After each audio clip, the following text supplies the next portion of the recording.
Start. So our first speaker for today is Andrzej Krzemieński. Andrzej is a software developer since 2004 and he works mostly with C++ in commercial software, which includes safety-related and high-performance system. He's a member of the C++ Standard Committee and Boost developer. He's also a co-organizer of C++ user group Krakow, known to the community for his blog on C++, akrzemi1.wordpress.com. Ladies and gentlemen, Andrzej Krzemieński, the C++ way. Welcome. A big round of applause to Andrzej. Welcome on stage, Andrzej.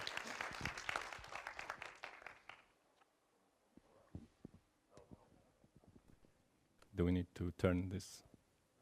No? I think it's okay. That's good. So, hi everyone. Thank you for choosing this talk.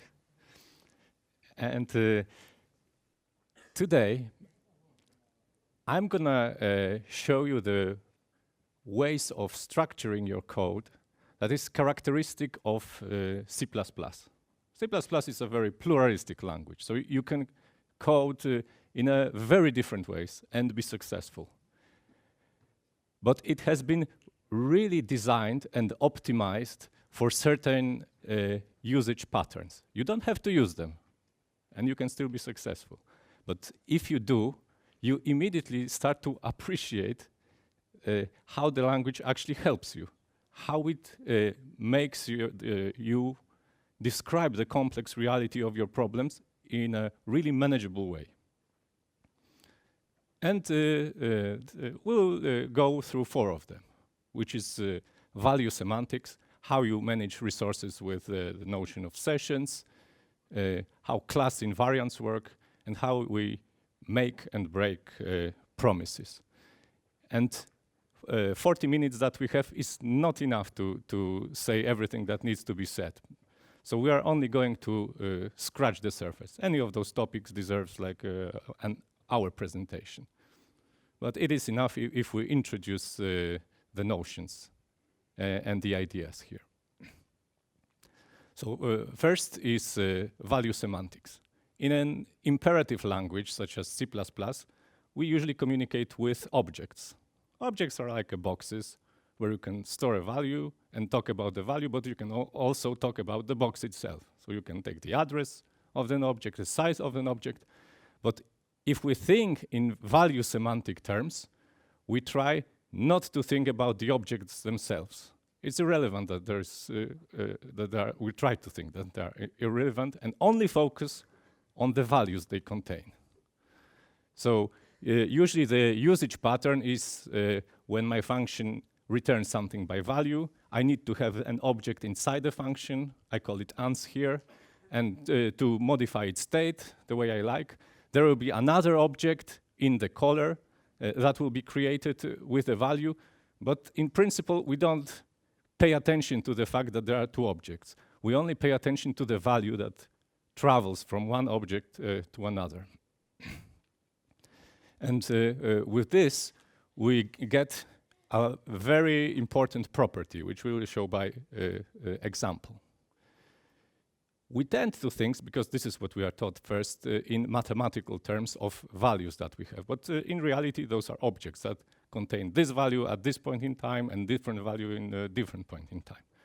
But to some extent, we can think that those, to some extent, those 2 overlap, those 2 notions. So I want to start with value 1 and 2, but there are really objects A and B happening to contain those values. And then I have a function, max, well, we probably know what it does, and it returns another object by value. And this will be the 3rd object in the game, and it will contain the same value as object B that I have defined earlier.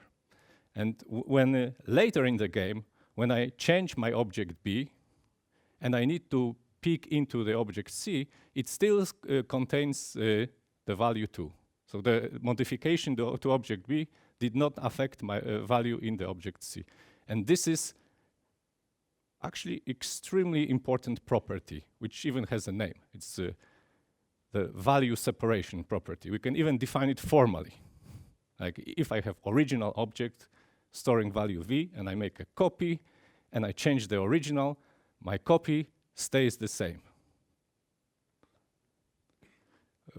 What does it give me? It gives me that when I obtain an object by values, or I am returned something by value, I know that I am an exclusive owner of this value, that no one else in the world can change this value except me. And now consider data races. Data races are when two threads try to access the same memory location, one modifying this value. This never happens. This just cannot happen when only I can modify or see the value.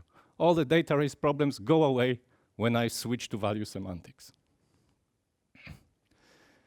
And in C++, this property of value semantics is preserved even when we talk about user-defined classes. Now, this example differs from the previous one because I switched int to some class big int. Sorry, and I have the same property. If I create object C from another object using the value from object B, and then I modify B, my object C keeps the same value. And now, it may not be that obvious when you come from other languages, such as Java, where the same code would mean something completely different. In Java, user-defined classes are returned by pointer, which they call references.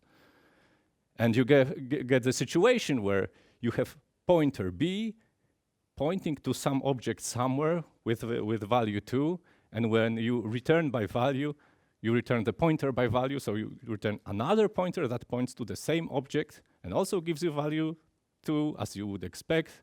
But then when you modify the value through pointer B and read the value through pointer C, you see the modification. And you get the not so nice effect that someone else at random place that you don't control can modify your value. The value semantics propagate as you as you compose your objects from smaller objects. Here, point is an aggregate, so it's not a very special class. It just makes those two integers travel together. And it gets the same property, that when I get a point by value, I know that only I control what's stored in there. And interestingly, the value semantics property it also works for complex types, such as stud vector. Stud vector is complex in the sense that what you get on the stack, what you measure with the size of, is only a handle, like 3 pointers or a pointer with 2 sizes, but in principle, it's like a pointer to something elsewhere in memory, to the resource. If we wanted to if we need to return this by value and naively just copy this pointer, we would get this not nice situation where both those pointers from two different places would point to the same resource or memory. So we don't do that, and instead, vector, when you need to return it by value or when you need to create a copy, has an algorithm that is called the copy constructor that knows how to give you another pointer without risking any value separation. I mean, risking sharing, so providing value separation. And it does it by cloning the resource. It knows, the copy constructor knows how to clone the resource, how to allocate the same amount or similar amount of memory, how to initialize all the objects there, so that you have a clone. And then the new object with the new pointer points to the clone. The old object has its own resource, and this way one object cannot ever alter the value of the other object. And we provided the value separation. There is another way of providing the value separation without cloning, and this is called the move operation or the move constructor. Here, when you need to create a new object, its pointer will point to the original resource, but the original object with the original pointer no longer owns or points to this resource. It knows that it now owns nothing and represents no value. And it looks dangerous to have an object that doesn't really store a value. But the thing is, it will be compiler that decides when to use it, and it will only use it in situations where it is harmless. Like here. I have some vector points obtained by value. I can modify it. When I do this pushback, I'm modifying the resource somewhere in memory, and then I am returning it by value. My caller will get the guts of this object, the memory. And my points will become, will point to nothing, will obtain this null state, but it doesn't matter because this object points goes out of scope. So nobody will notice, except the destructor, that I have stolen its value. So it's okay, there is no way for me to break anything. Until I introduced casts, like remember that stud movie is a cast, compiler will only do it in the places where this cannot harm anyone. And the same value separation and move semantics or value semantics rather, work for types that are not copyable, like file stream. A file stream is just a pointer or identifier of a file descriptor somewhere in your kernel. And there is no way of cloning this, so it would not work, but we can still apply this move operation where the new object is now the exclusive owner of the file descriptor and the original object is told that it no longer points to anything. And again, it is, unless you cast away the safety of this design, you can be sure that the compiler will only use it when it knows it cannot do any harm. And it is still practically useful because I can pass those f streams by value, modify them, return them, and it works. So the compiler has been, and the design of the language has been optimized for a value semantic case to the extent that it can sometimes surprise you.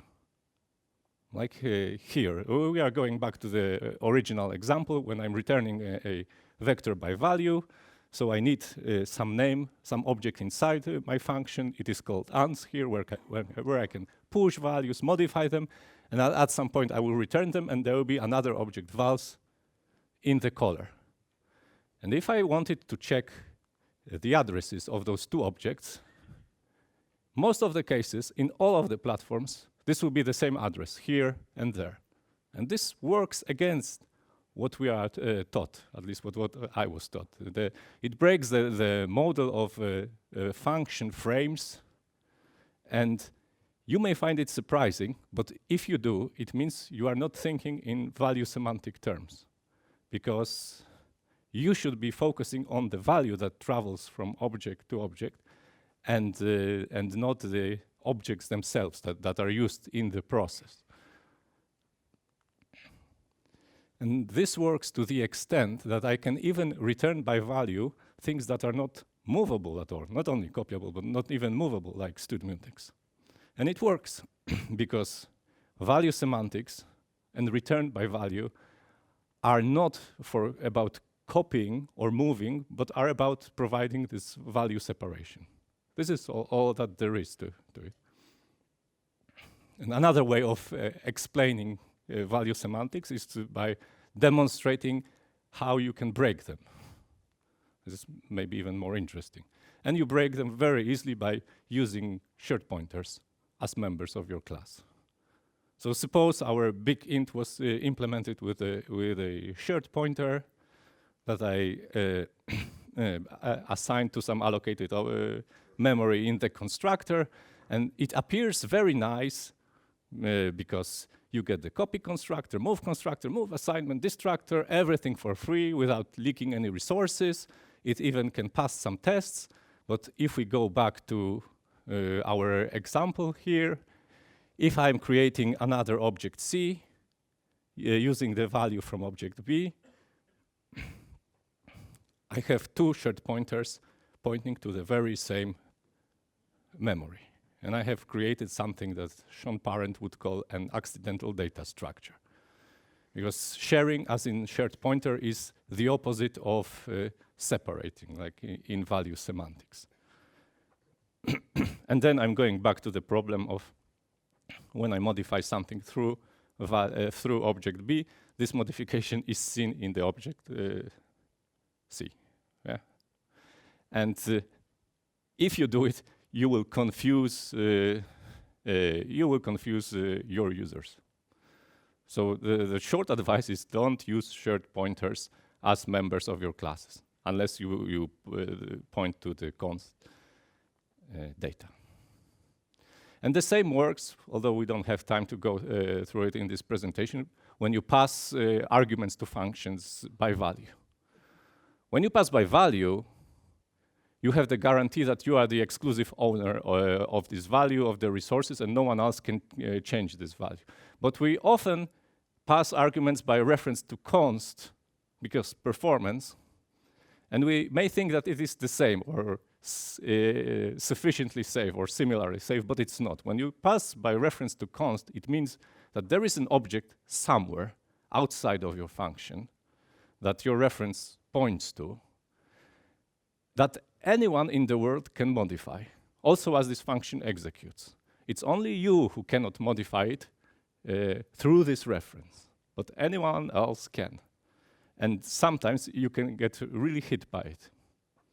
But we'll still do it, because if we pass by value, we may risk a copy, which is expensive.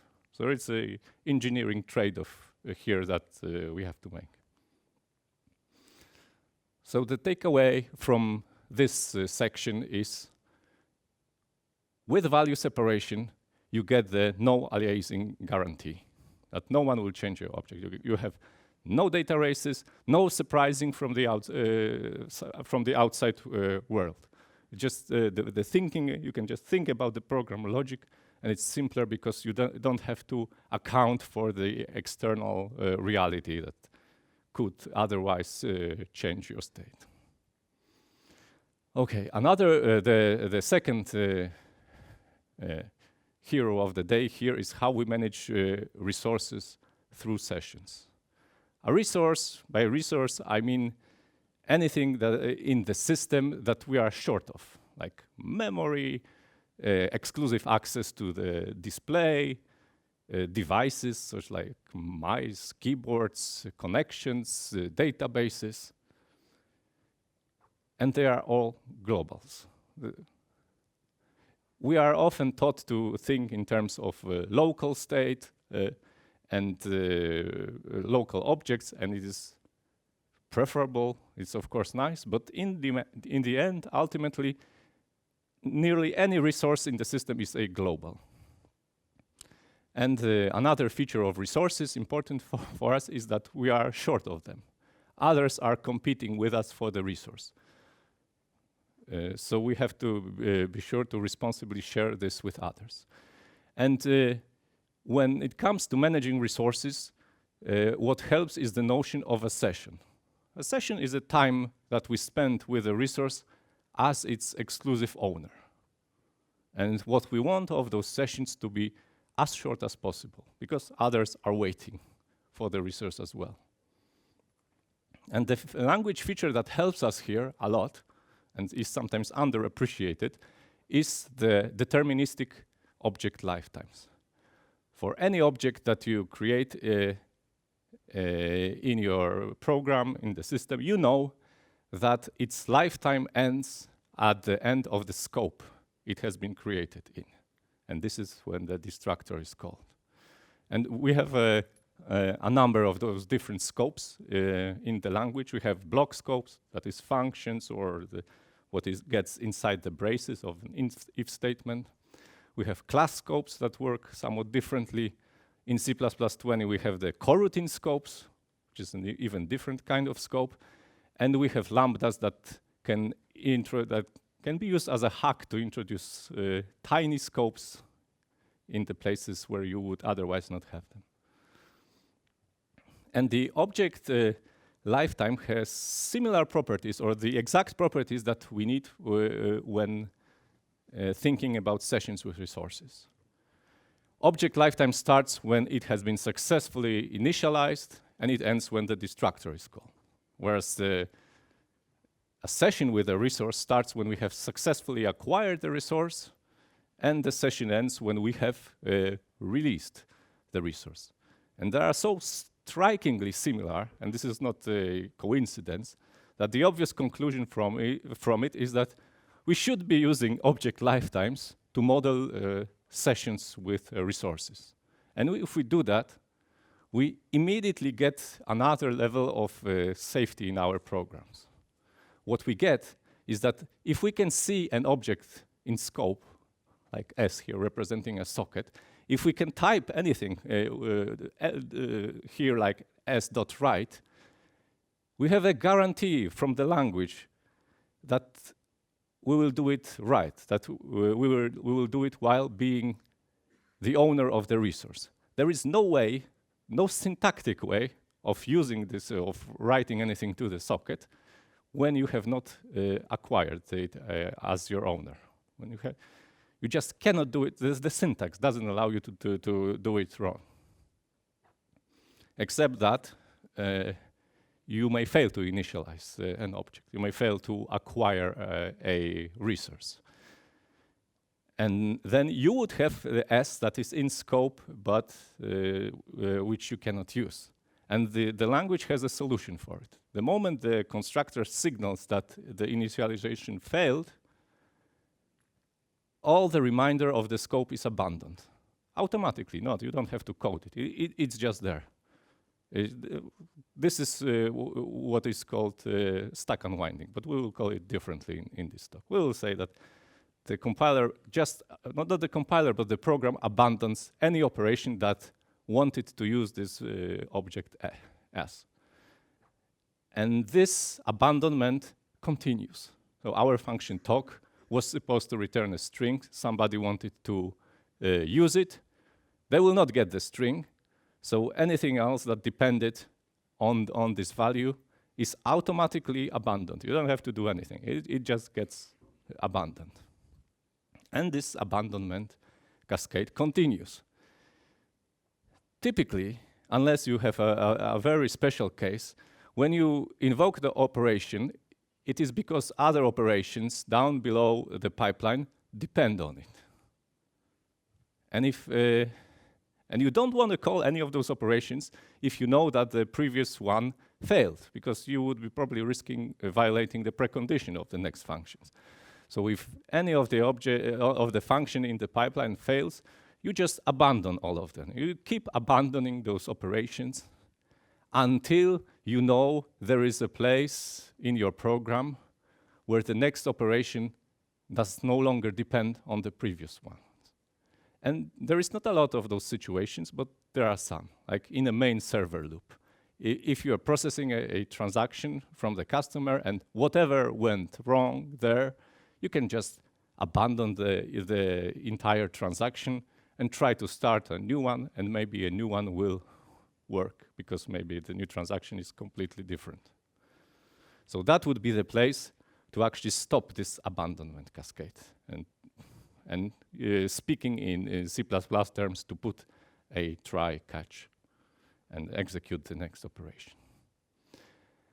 Now, how you can break this? And it's very easily by putting a try catch in random places. Putting a try catch means exactly this. I want to execute the next operation regardless of whether anything above failed or not. And this is a risky thing to do, because you typically don't want to call the operation when you know something earlier in the pipeline failed. And this is actually a good advice in general. If you are not sure whether you should be catching the exception here or not, you probably shouldn't. The default answer is you shouldn't. Exceptions should be thrown in many places, but caught only in few. And this we can illustrate the situation as a success dependency graph, which is not very simple because the closing here of the socket in our function has special treatment. Because sessions that we are talking about must end no matter what.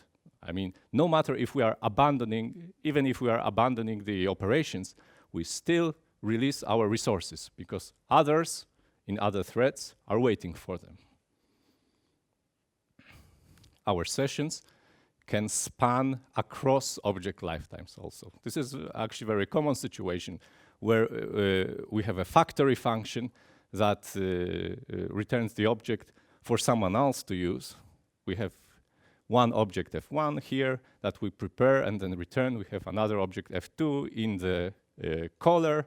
Their lifetimes overlap, but during this overlap, we have started with the move constructor, so the original object is no longer the owner of the resource.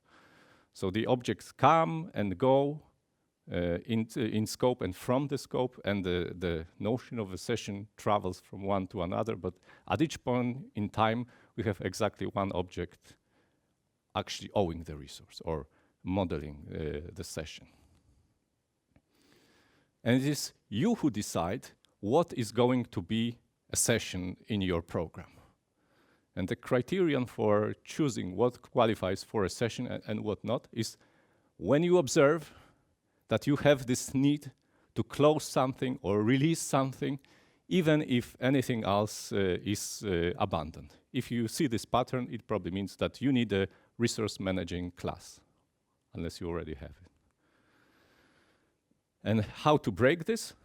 It's very easy. Just try to manage your resources manually through manual news, manual deletes, and for sure you will get it wrong.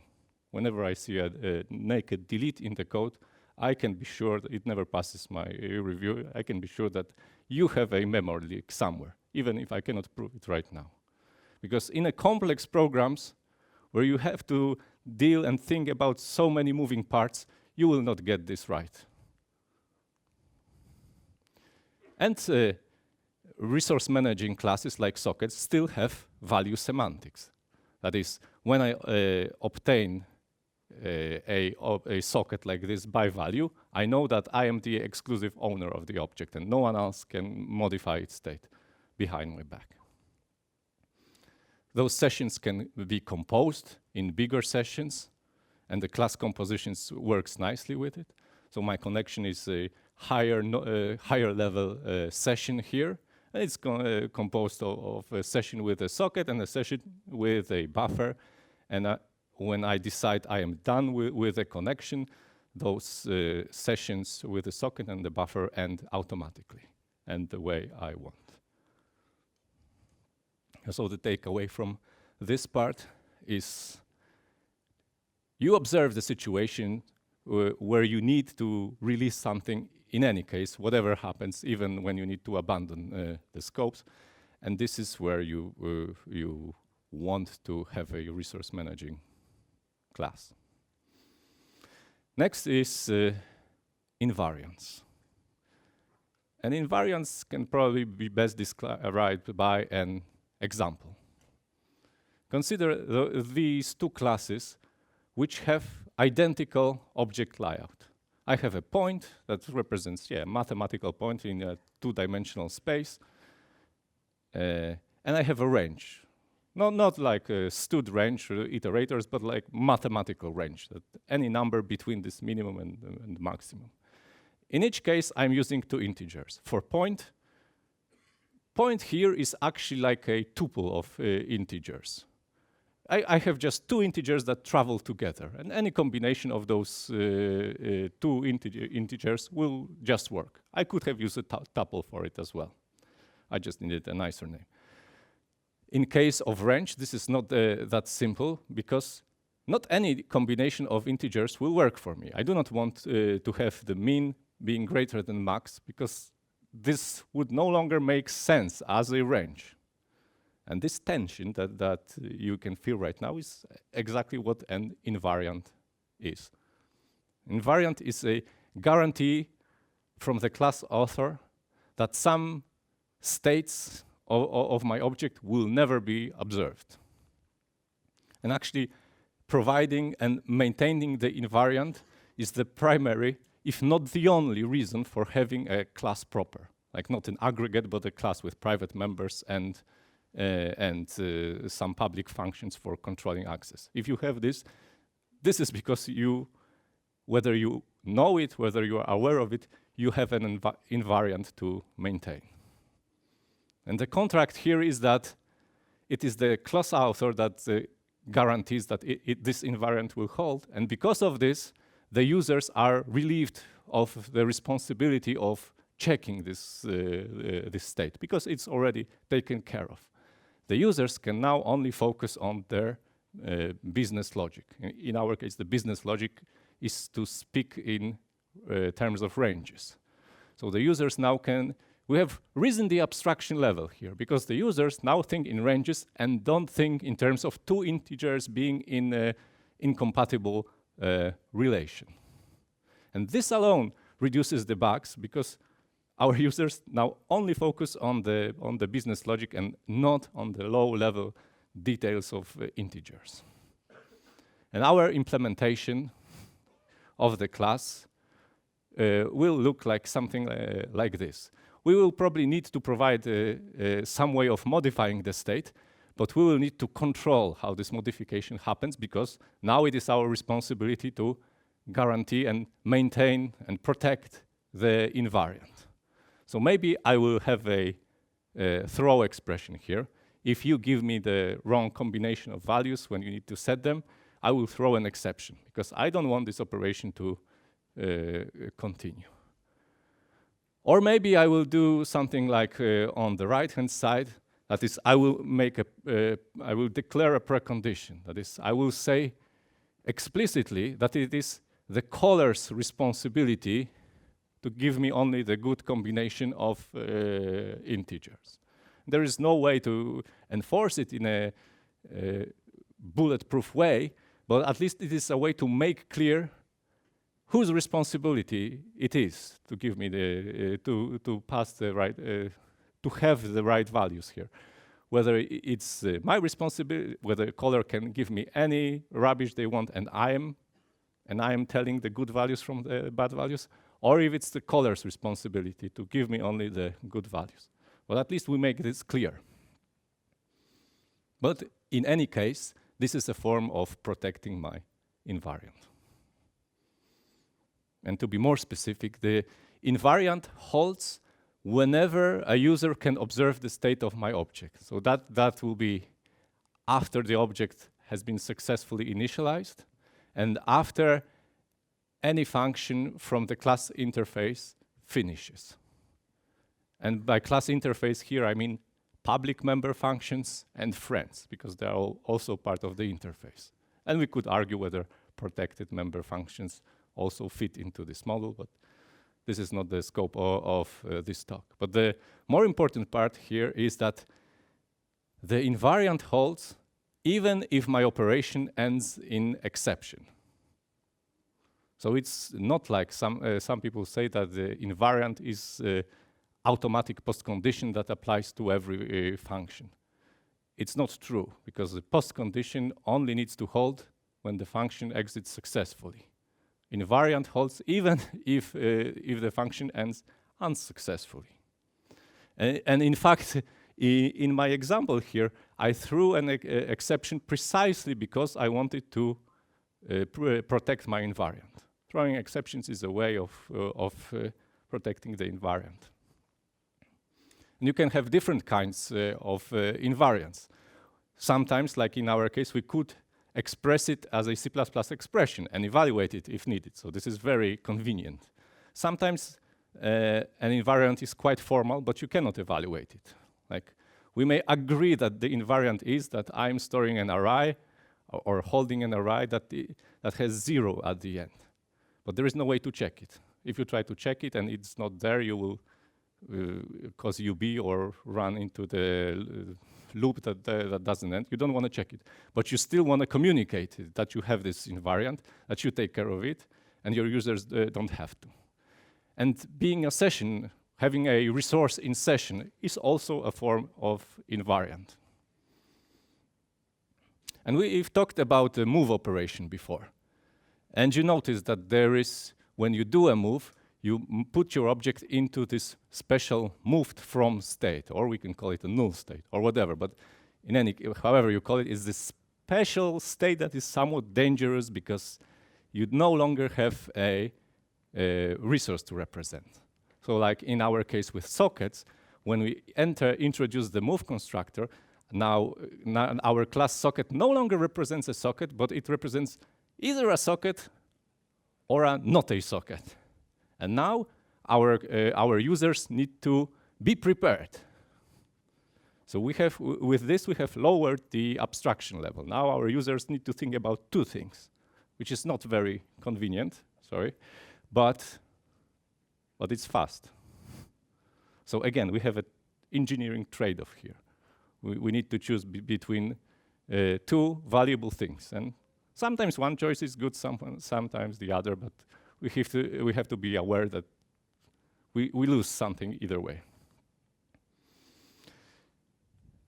So the takeaway from this part is when you feel or when you see that the same condition is being checked time and again in your program, it probably means, or it could mean that you need an invariant managing class here to make your program simple. And always try to communicate, not only to other users, but to yourself, what the invariant of your class is. Because when you do that, you start thinking in this higher level terms.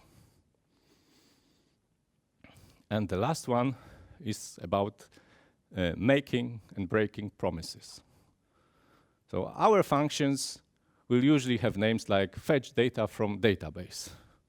Or just, they are very positive in what they do.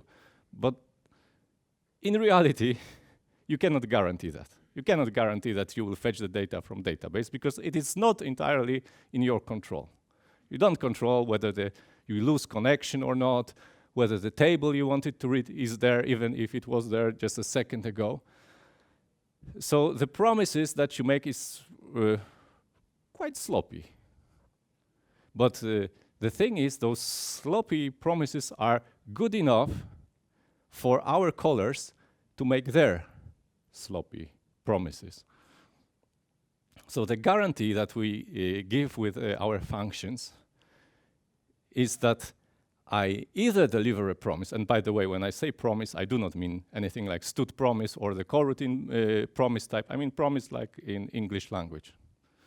And so our guarantee is that we either deliver the promise that we made, or we will have the runtime launch this abandonment cascade that is stack unwinding.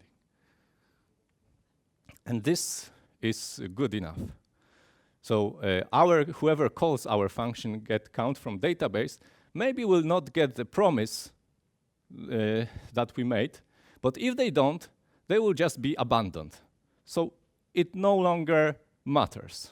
No, there will be nobody there who relied on our promise because we will abandon all of them. So our get count from DB is a maybe get count from DB. And if we fail, our compute functions that promised to compute something will also communicate that it failed to deliver its promise. So those promises compose, and we have a nice way from, if anyone expected this of us, we will just kill them. So actually, this is how it works. We kill anyone that would complain. And we have actually have a better name in C++ for calling those promises. Those are postconditions. This is what a postcondition is for and how it works. And the important observation here to be kept in mind that managing resources is not part of this promise we make. Like we have, suppose that we have this function get data that promises to get you data and nothing else. You don't have to know that we are opening a socket and that we will be closing a socket. What our contract is that you will get the data, and that's it. And dependency works like this. Of course, if I cannot open a socket, you may not know that there is any socket in the game here, but if I cannot open it, there will be no way to connect to the other machine and to get you to read the data. So we will have to abandon this idea, and you will have to abandon the idea of using this data. So everything else here needs to be abandoned, and obviously there will be no closing of a socket if we didn't open it. But maybe we did open a socket, but failed to establish a connection to the other socket on the other side. And then we still will not be able to get you data you wanted. So we will have to abandon, you will have to abandon your idea.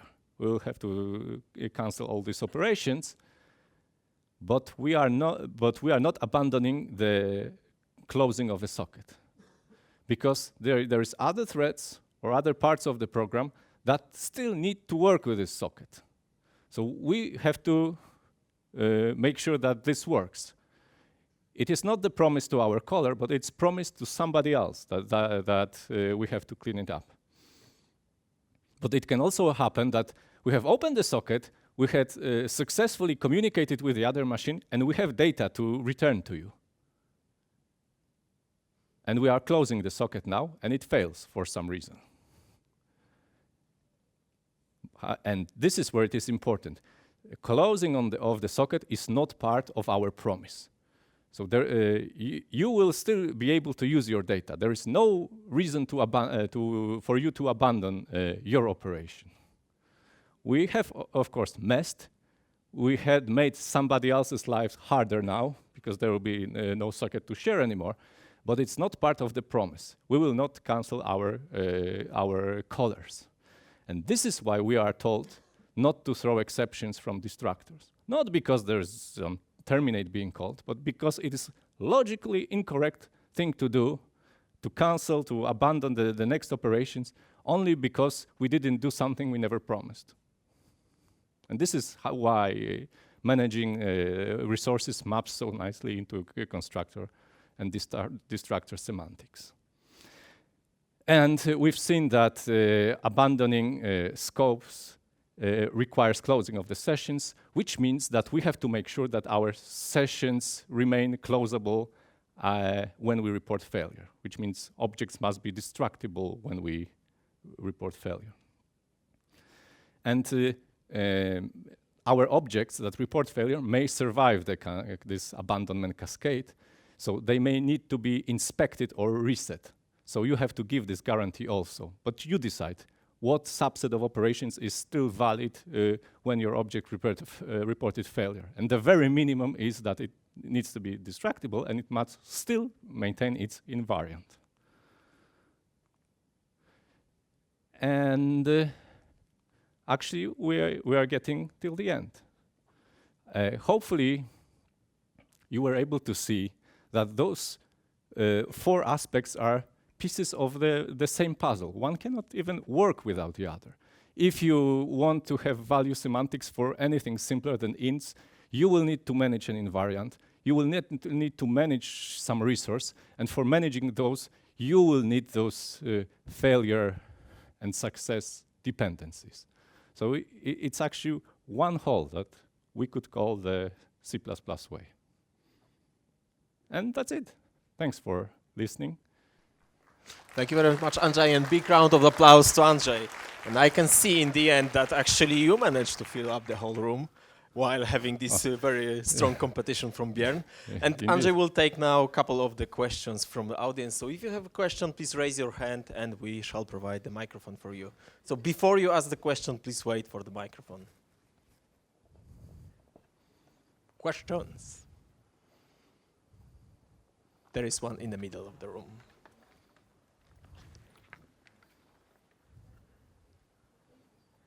Hi, so I think when this comes on YouTube, if this comes on YouTube, I hope it will, I will point all my Java friends coming to C++ to this presentation, because one of the biggest issues I see is the value semantics. It's very unusual for people who are coming from managed languages. Even more than memory allocations. Actually, it looks like value semantics are more problematic. And one of the usual mistakes I see all over the place is copying resources where they don't have to, because this is not the case in managed languages. And what do you think of how to prevent such wild copying of your resources? I found myself, for example, instead of having pass by value, I sometimes, or pass by const reference, I sometimes put a r value reference. So I'm forcing them to either explicitly move or copy the resource. And what do you think about that as a prevention of having wild copies because of the value semantics? Mm-hmm. So I'm not sure about the I would call it a trick with R value references.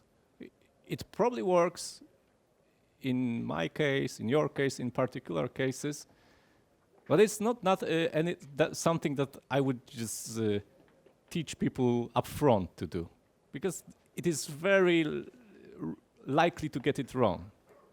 So what the resource managing classes do often, because a lot of resources cannot be cloned, like you cannot clone a thread. So they don't provide the copy constructor at all. Like you don't have them. The classes are movable and not copyable.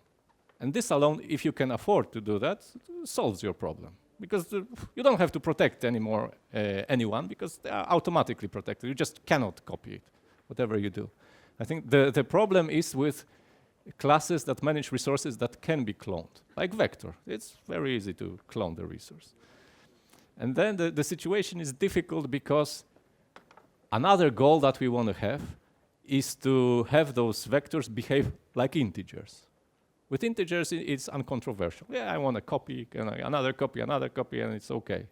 With vector, it's, do you really need a copy? So this is the risk. And yeah, Rust solves it in a different way. We cannot afford it because we want this uniformity. So yeah, the only option we have is, as you say, to do the very controlled way of defining the references. But it comes at the trade-off of doing it very easily doing it wrong. So yeah, this is something I've done also in the past, but I'm not comfortable actually advertising it to everyone. Thank you. It's a good question. Thank you. And I think we have time for one more question.